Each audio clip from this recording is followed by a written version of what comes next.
قوم کی بچیاں ناچ گانے کو اپنا شعار اور شوق بنا لیں، ان کی نسل سے اب خالد بن ولید نہیں پیدا ہو سکتے، ناچنے والے ہی پیدا ہوں گے، محمد بن قاسم نہیں پیدا ہو سکتے، طارق بن زیاد نہیں پیدا ہو سکتے۔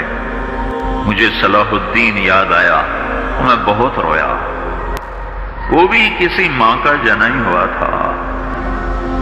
اس کے زمانے میں کرک، ایک ہمارے پاکستان میں کرک ہے، ایک اردن میں کرک ہے، اونچی پہاڑی پر وہ شہر ہے، بڑا دشوار قلعہ ہے۔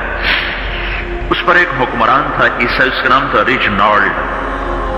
تو کرک کے قریب سے قافلے گزرتے تھے حج کے، تو اس نے ایک دفعہ حاجیوں کے قافلے پہ حملہ کیا اور کہنے لگا بلاؤ اپنے محمد کو تمہاری مدد کر، اور سارے حاجیوں کو تعطیق کر دیا۔ اور دوسری دفعہ اس نے بحری بیڑا تیار کیا اور مدینے پر حملہ کرنے کے لیے وہ بندرگاہ تک پہنچا یمبو کی، لیکن موسمی حالات سازگار نہ تھے تو واپس ہو گیا۔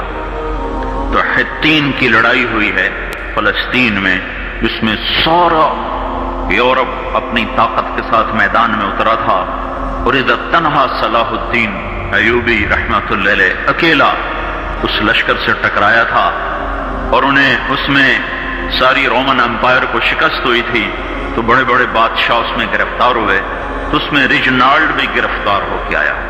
تو کوئی 12 بادشاہ تھے ریاستوں کے جو سامنے اس کے پیش کیے گئے، تو پیاس کی شدت سے سب کا برا حال تھا، تو صلاح الدین نے سب کو پانی پیش کیا، ریجنالڈ کو نہیں پیش کیا۔ تو یروشلم کا جو بادشاہ تھا ہمفرے، اس نے اپنا پانی بچا کے اس کو دیا۔ تو صلاح الدین نے کہا یہ پانی تو دے رہا ہے، میں نہیں دے رہا ہوں۔ اسلام میں یہ ہے جب کسی کو پانی پلا دو تو اس پہ تم ہاتھ نہیں اٹھا سکتے، یہ امن کی نشانی۔ تو صلاح الدین نے فوراً اسے کہا یہ پانی تو نے دیا، میں نے نہیں دیا۔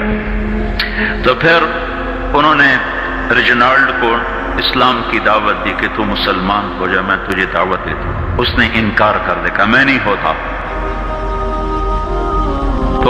تو انہوں نے کہا میں نے تیرے قتل کی 2 دفعہ قسم کھائی تھی، ایک جب تو مدینے پہ حملہ آور ہوا تھا تو میں نے قسم کھائی تھی میں تجھے اپنے ہاتھوں سے قتل کروں گا، اور دوسری دفعہ جب تم نے حاجیوں پہ حملہ کر کے کہا تھا بلاؤ محمد کو، تو میں نے قسم کھائی تھی کہ مجھے اللہ نے موقع دیا تو میں اپنے ہاتھ سے تیری گردن اڑاؤں گا۔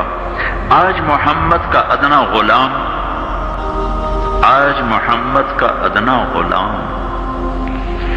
تیری اس بات پر یہ فریضہ ادا کرنے کے لیے آ رہا ہے، اور اپنی تلوار سے اس کی گردن اڑائی، وہ پیچھے لٹک گئی، پوری نہیں اڑی، پیچھے لٹک گئی، خوفناک منظر بن گیا۔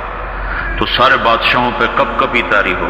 تو صلاح الدین فرمانے لگے ہمارے مذہب میں یہ نہیں ہے، بادشاہوں کے ساتھ ہم بادشاہوں جیسا ہی سلوک کرتے ہیں، پر یہ حدود سے آگے چلا گیا تھا۔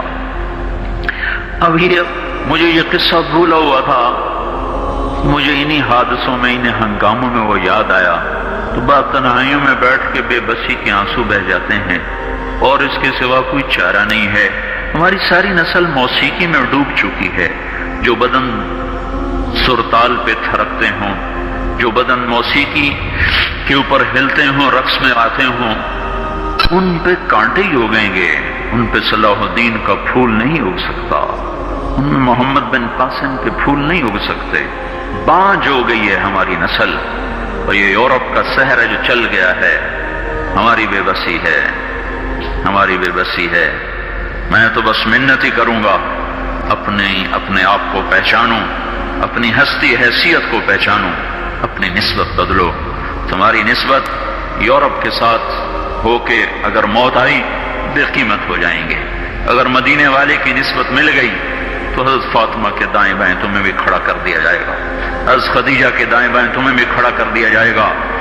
یہ چند دن ہیں، صبر کر لو، گھٹ گھٹ کے مر جانا ہی بیٹیوں کی روایت ہے۔ مشرق کی بیٹی، اس نے گھٹ گھٹ کے مرنا ہی سیکھا ہے۔ ہاں، یہ آزادی، یہ آوارگی، یہ مغرب کی عورت کا خاصہ ہے۔